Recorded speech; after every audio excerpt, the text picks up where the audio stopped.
228 kilo सोना का घोटाला केदारनाथ में हो गया। कौन जिम्मेदार है? क्यों इस बारे में जांच नहीं होती है? क्यों भाई इस बारे में निर्णय नहीं होता है? और अब आप कहेंगे हम दिल्ली में ही केदारनाथ बना लेंगे, ये नहीं हो सकता। आत्मक केदारनाथ नहीं बन सकता है। हमारे यहाँ शिव पुराण में 12 ज्योतिर्लिंग का व्याख्यान किया गया है। बताया गया है कि 12 ज्योतिर्लिंग होते हैं। 12 ज्योतिर्लिंगों के जहाँ नाम बताए गए हैं वहीं पर उनका पता भी बता दिया गया है। और ये कहा गया है जैसे सौराष्ट्र सोमनाथम, पहले कहा सौराष्ट्र माने पता, उसके बाद कहा सोमनाथ। उसी तरह से केदारम हिमवत पृष्ठे, जो केदार है वो हिमालय के पृष्ठभाग में है, माने हिमालय में केदार है। तो आप दिल्ली में कहाँ से ला के रख दोगे केदार को? तो ठाकरे जी के साथ विश्वासघात हुआ है। अब इसी में आप समझ लीजिए ये बीजेपी ने किया है। पूरे महाराष्ट्र की जनता इस बात से पीड़ित है। सबके मन में इस बात का दर्द है। चुनाव में इस बात का पता भी चल चुका है। अब तो ये बात प्रमाणित हो चुकी है कि महाराष्ट्र की जनता इस बात को मानती है कि उद्धव ठाकरे जी के साथ विश्वासघात हुआ है। और ये ठीक नहीं है। ये जनता का भी अनादर है। जनता जिसके लिए बहुमत देती है उसको उसके समय तक के लिए बनाए रखना चाहिए। भाई बहुत सारी राजनीतिक वजहें हैं। हमारे सभी जो हमारे धर्म स्थान हैं वहाँ पर राजनीति वाले प्रवेश कर रहे हैं। और अब हमारे धर्म स्थान में जहाँ प्रवेश करने में दिक्कत हो रही है, आप केदारनाथ में देखिए 228 किलो सोने का घोटाला हो गया। आप पत्रकार लोग क्यों नहीं उठाते हो? नमस्कार, मैं अश्विनी कुमार। क्या केदारनाथ मंदिर में 228 किलोग्राम सोना घोटाला हो गया है? ज्योतिर्मठ के शंकराचार्य स्वामी अभिमुक्तेश्वर नंद ने यह आरोप लगाया है कि मीडिया इतने बड़े घोटाले को नहीं उठा रहा है। इसी समय केदारनाथ के पुजारी इस बात को लेकर आंदोलन कर रहे हैं कि दिल्ली में प्रतीकात्मक केदारनाथ धाम क्यों बनाया जा रहा है। क्यों उत्तराखंड के मुख्यमंत्री पुष्कर सिंह धामी ने दिल्ली जाकर भूमि पूजन किया है? इस तरह की आवाजें उठ रही हैं। हम भूमि पूजन पर आएंगे, लेकिन पहले 228 किलोग्राम सोना घोटाला के बारे में शंकराचार्य स्वामी अभिमुक्तेश्वरानंद ने क्या कहा उसे सुन लेते हैं। आप केदारनाथ में देखिए 228 किलो सोने का घोटाला हो गया। आप पत्रकार लोग क्यों नहीं उठाते हो? तो जब वहां पर घोटाला हो गया तो अब आप दिल्ली में केदारनाथ बना लोगे, वहां पर फिर दूसरा घोटाला करोगे। 228 किलो सोना केदारनाथ से गायब कर दिया गया। ये कहाँ का नियम है? क्यों नहीं उठाते हो प्रेस वाले इस बात को? आज तक कोई जांच तक नहीं बैठाई गई। 228 किलो सोना का घोटाला केदारनाथ में हो गया। कौन जिम्मेदार है? क्यों इस बारे में जांच नहीं होती है? क्यों भाई इस बारे में निर्णय नहीं होता है? और अब आप कहेंगे हम दिल्ली में ही केदारनाथ बना लेंगे। धर्म के नाम पर दिन रात नफरत फैलाने वाला गोदी मीडिया क्या वाकई इस मुद्दे पर चुप हो गया है? 228 किलोग्राम सोना कहीं से गायब हो जाए मामूली खबर नहीं है। केदारनाथ मंदिर सीसीटीवी की निगरानी में रहता है। इस सीसीटीवी का कनेक्शन उच्च स्तर के कई अधिकारियों के दफ्तर में होता है। आईटीबीपी की सुरक्षा होती है। पहली बात है कि क्या वहां 228 किलो सोना लगा था? इसे ही सत्यापित करना चाहिए। 2023 से ही केदारनाथ मंदिर से सोना चोरी होने की खबरें अखबारों में छप रही हैं। यह दैनिक भास्कर और अन्य मीडिया संस्थानों की रिपोर्ट है। केदारनाथ धाम के तीर्थ पुरोहित और 4 धाम महापंचायत के उपाध्यक्ष संतोष त्रिवेदी ने कहा था कि मुंबई के एक व्यापारी ने मंदिर को 23.78 किलोग्राम सोना दान में दिया। वह चोरी हो गया। इसकी जांच की मांग की गई। रिपोर्ट के अनुसार उत्तराखंड सरकार ने गढ़वाल कमिश्नर की अध्यक्षता में जांच बिठाई। राज्य के पर्यटन, धर्मस्व एवं संस्कृति मंत्री सतपाल महाराज ने बयान दिया। कमेटी में विशेषज्ञों के साथ स्वर्णकार भी होंगे। जो भी दोषी होगा उसके खिलाफ कार्रवाई की जाएगी। इन खबरों में 228 किलोग्राम का जिक्र नहीं है, तो 23 किलोग्राम से 228 किलोग्राम की बात कहां से आ गई? ये दूसरी खबर है जो हिंदुस्तान टाइम्स और नवभारत टाइम्स में छपी है। केदारनाथ मंदिर गर्भगृह से सोना गायब, आरोपों की उच्च स्तरीय जांच के आदेश। मंत्री बोले हम सच जानना चाहते हैं। हिंदुस्तान टाइम्स और नवभारत टाइम्स की खबर है कि केदारनाथ मंदिर के वरिष्ठ पुजारी संतोष त्रिवेदी ने मंदिर में हुए सोने की परत चढ़ाने के कार्य में अनियमितताओं का आरोप लगाया है। त्रिवेदी चार धाम महापंचायत के वाइस चेयरमैन हैं। इन्होंने आरोप लगाया कि केदारनाथ में सोने की परत चढ़ाने के काम में 125 करोड़ से भी ज्यादा का घपला हुआ है और सोने के बजाय पीतल की परत चढ़ा दी गई है। उन्होंने यह भी कहा है कि मंदिर के प्रबंधन से जुड़े कई व्यक्ति इस सोने की परत चढ़ाने के प्रस्ताव से सहमत नहीं थे क्योंकि यह परंपरा सम्मत नहीं है। बद्रीनाथ केदारनाथ समिति ने तब जवाब में इन आरोपों को खारिज करते हुए कहा था कि तुच्छ राजनीतिक लाभ के लिए लोग अफवाह उड़ा रहे हैं और वे केदारनाथ धाम की छवि बिगाड़ना चाहते हैं। समिति ने यह भी कहा कि सोने की परत चढ़ाने का काम आर्कियोलॉजिकल सर्वे ऑफ इंडिया की निगरानी में किया। किसी भी मंदिर में सोने की परत चढ़ाने की एक तय प्रक्रिया होती है। तांबे पर ही सोने की परत चढ़ाई जाती है। यह सोना अगर किसी दानकर्ता ने चढ़ाया है तो उसके पास हिसाब होगा कि कितना सोना चढ़ाया, 23 किलो या 228 किलो। लेकिन संतोष त्रिवेदी की एक बात और है जो गौर की जानी चाहिए। उन्होंने पिछले साल के बयान में कहा कि कोई भी सहमत नहीं था कि मंदिर में सोने की परत चढ़ाई जाए। तब ये दानकर्ता कौन है? किसके लिए गर्भगृह में सोने की परत चढ़ाने की अनुमति दी गई, जबकि ऐसी कोई परंपरा नहीं है।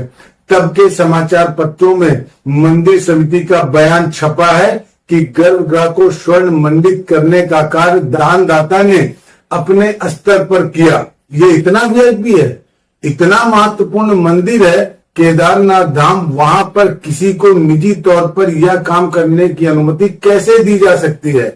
आर्कियोलॉजिकल सर्वे ऑफ इंडिया को भी उसके मदद में लगाया जा सकता है। मंदिर समिति की भूमिका या सीधी निगरानी के बगैर क्या ऐसा करना सही था? जब परंपरा नहीं थी तब उसे तोड़ने की क्या जरूरत थी? क्या किसी के पास सोना दान करने की क्षमता है? उसका इतना प्रभाव हो सकता है कि वह केदारनाथ धाम मंदिर में उस बात के लिए अनुमति हासिल कर ले जो आज तक किसी को नहीं दी गई। इस बोर्ड पर लिखा है श्री केदारनाथ धाम दिल्ली ट्रस्ट मुख्य अतिथियों का स्वागत करता है। इस पर उत्तराखंड के मुख्यमंत्री पुष्कर सिंह धामी की तस्वीर है और बीजेपी के अन्य नेताओं की, सांसद मनोज तिवारी की भी।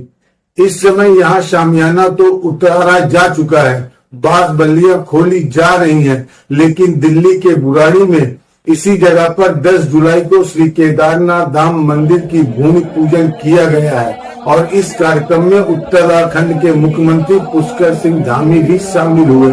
बुराड़ी में उत्तराखंड के लोग अच्छी संख्या में रहते हैं। इस दिन मुख्यमंत्री धामी ने ट्वीट भी किया और लिखा कि निश्चित रूप से इस मंदिर का निर्माण शिव भक्तों के लिए हर्ष का क्षण है। साथ ही सनातन संस्कृति के प्रचार प्रसार में भी यह स्थान सहायक सिद्ध होगा। यह मंदिर समाज को अध्यात्म में वर्तमान पीढ़ी को प्राचीन संस्कृति से जोड़ने के केंद्र के रूप में भी अपना योगदान देगा।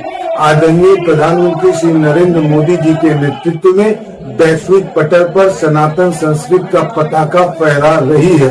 हमारी डबल इंजन सरकार भी संस्कृत के पुनरुद्धार के लिए लगातार कार्य कर रही है। इस अवसर पर केंद्रीय राज्य मंत्री श्री अजय टामटा बीजेपी जी भी उपस्थित रहे।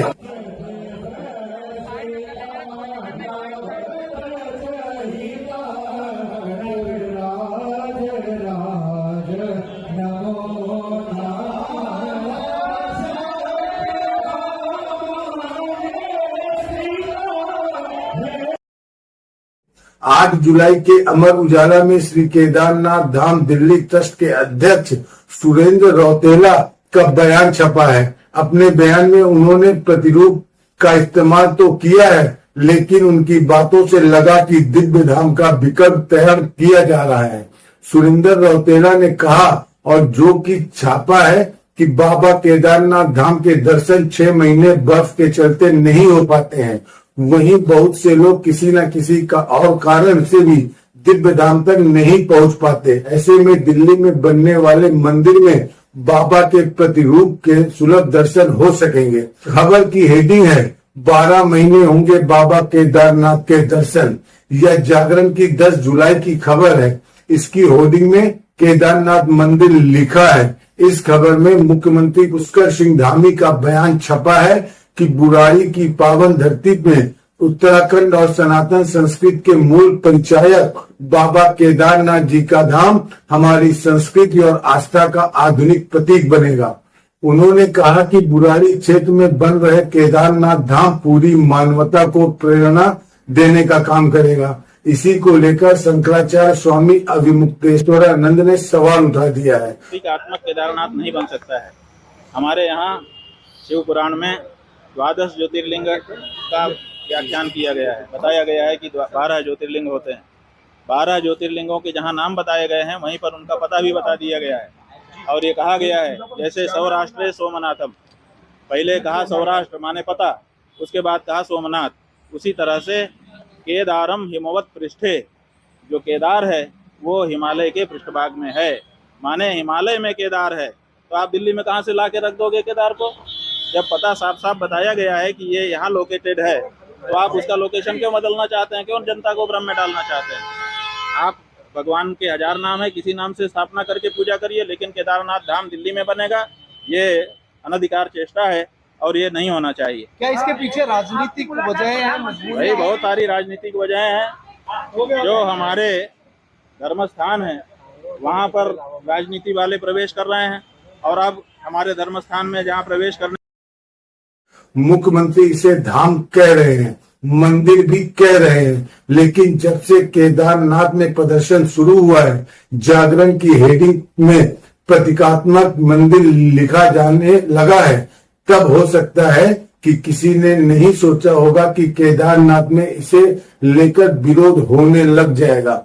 मीडिया की खबरों और तब के बयानों से यही लगा कि दिल्ली का मंदिर किसी विकल्प के तौर पर तैयार किया जा रहा है। इसका उद्देश्य कुछ और है। धर्म की अधर्म का प्राणियों में विश्व का गौ माता की। तब इसी को लेकर केदारनाथ में पुजारी समूह ने विरोध करना शुरू कर दिया कि दो केदारनाथ धाम नहीं हो सकते। 6 महीने बर्फ के कारण मंदिर बंद होता है, तो परंपरा 6 महीना पूजा करने की ही है, न कि 12 महीने की। इस मंदिर का विकल्प किसी भी तरीके से नहीं हो सकता। केदारनाथ धाम की फ्रेंचाइजी नहीं खुल सकती। वहां से आने वाले वीडियो और शंकराचार्य के बयान से सरकार भी तुरंत सतर्क हो गई। 14 जुलाई को सुरेंद्र रौतेला का बयान आ गया कि दिल्ली में जो बन रहा है वह मंदिर है, धाम नहीं है। इसका उत्तराखंड सरकार से कोई लेना देना नहीं है। प्रसिद्ध धामों के नाम पर देश के अलग अलग हिस्सों में कई मंदिर बने हुए हैं। सुरेंद्र रौतेला कहते हैं कि इंदौर में मुंबई में बद्रीनाथ मंदिर, कांग्रेस सरकार के मुख्यमंत्री हरीश रावत ने बद्रीनाथ मंदिर का उद्घाटन किया था। सुरेंद्र रौतेला ने कहा कि इस समय राजनीति के चलते इसे लेकिन इतनी तेजी से उत्तराखंड सरकार को दिल्ली में बन रहे केदारनाथ धाम ट्रस्ट से क्यों अलग किया जा रहा है? ट्रस्ट के कई पोस्टर तो कुछ और कहते हैं। उनमें केवल आध्यात्मिक नहीं, वह राजनीति भी है, जिसका संबंध यहाँ मौजूद बीजेपी के नेताओं से भी है। इस पोस्टर में लिखा है कि दिल्ली को किस नाम से पहचानना चाहते हो, कुतुब मीनार से या बाबा केदारनाथ के धाम से? इसी पोस्टर पर नीचे लिखा है अब केदारनाथ धाम दिल्ली में। इस दूसरे पोस्टर में लिखा है अक्षरधाम हो या केदारनाथ धाम, अब दिल्ली होगी सनातन के नाम। इस पोस्टर को देखिए, अयोध्या भी सजा दी है, काशी भी सजा दी है, अब दिल्ली में बारी है, बोलो केदारनाथ धाम। इस तरह के पोस्टरों में भक्ति भाव की जगह राजनीतिक भाव ही ज्यादा दिखाई दे रहा है। अगर यह धाम नहीं है तो फिर इन पोस्टरों में मंदिर और धाम में फर्क क्यों नहीं किया गया? इन पोस्टरों की भाषा भले ही उत्तराखंड की सरकार इस प्रोजेक्ट से खुद को अलग बताए, मगर इन पोस्टरों की भाषा बीजेपी की राजनीतिक भाषा से मिलती जुलती है। हर पोस्टर में फोन नंबर दिया गया है, लिंक दिया गया है, जाहिर है इसका संबंध चंदे से भी हो सकता है। ट्रस्ट का नाम भी केदारनाथ धाम है, मंदिर नहीं है। ट्रस्ट के रिफंड पॉलिसी भी है जिसमें बकायदा बताया गया है कि किस तरह के केस में रिफंड दिया जाएगा। अब जब पुजारी समूह का विरोध हुआ, शंकराचार्य का बयान आया, तो मंदिर और धाम में फर्क बताया जाने लगा। लेकिन शंकराचार्य के बोलते ही हड़कंप मच गया, हर खंडनों का दौर शुरू हो गया और सरकार दिल्ली के केदारनाथ धाम से किनारा करने लगी है। मीडिया रिपोर्ट्स के अनुसार मुख्यमंत्री पुष्कर सिंह धामी ने कहा है, बाबा केदारनाथ धाम दुनिया में और कहीं नहीं बन सकता। उन्होंने बद्री केदार मंदिर समिति के अध्यक्ष को जरूरी दिशा निर्देश भी दिए हैं।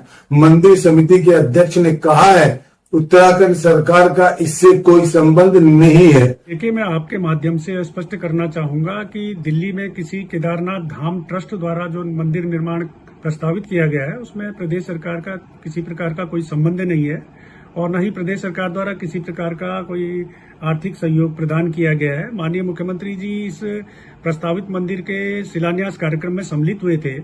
इसके लिए माननीय मुख्यमंत्री जी से कुछ साधु संतों ने, कुछ जनप्रतिनिधिगणों ने अनुरोध किया था और माननीय मुख्यमंत्री जी एक धार्मिक कार्यक्रम के नाते इस समारोह में वो सम्मिलित हुए थे। लेकिन प्रदेश सरकार का इस मंदिर के निर्माण से किसी प्रकार का कोई संबंध नहीं है। मैं आपके माध्यम से यह भी अवगत कराना चाहूंगा कि हमारे पास कतिपय ऐसी भी शिकायतें आई हैं कि कुछ व्यक्तियों द्वारा केदारनाथ अथवा बद्रीनाथ के नाम पे ट्रस्ट अथवा संस्थाएं गठित करके श्रद्धालुओं से दान चंदा एकत्र किया जा रहा है, धर्मशालाओं के निर्माण के नाम पे, हॉस्पिटल के निर्माण के नाम पे, मंदिरों के निर्माण के नाम पे। इसके अलावा कुछ ऐसे भी मामले सामने आए हैं कि कुछ व्यक्तियों द्वारा ऐप बना करके और उनमें केदारनाथ और बद्रीनाथ धाम में ऑनलाइन पूजाएं संपादित करने के नाम पर श्रद्धालुओं से पैसा एकत्र किया जा रहा है। हम ऐसे सभी मामलों का ऐसा तो नहीं कि पुजारी प्रतीकात्मक मंदिर का महत्व नहीं समझते हैं, लेकिन जब इंदौर में केदारनाथ मंदिर और मुंबई में बद्रीनाथ मंदिर बना है तो इस बार क्यों हंगामा हो रहा है? क्या इसलिए कि केदारनाथ में विधानसभा चुनाव होने वाला है, उपचुनाव? अगर यह विवाद उपचुनाव से संबंधित है तो फिर दिल्ली में केदारनाथ धाम का भूमि पूजन भी तो उपचुनाव से ही संबंधित हो सकता है। नमस्कार, स्वतंत्र और आजाद पत्रकारिता का समर्थन कीजिए, सच में मेरा साथी बनिए। बहुत आसान है दोस्तों, इस सब्सक्राइब बटन को क्लिक करिए और हमारे चैनल को सब्सक्राइब करिए। साथ में बगल में बेल आइकॉन को दबाइए जिससे हमारी हर खबर आप तक सबसे पहले पहुंच सके।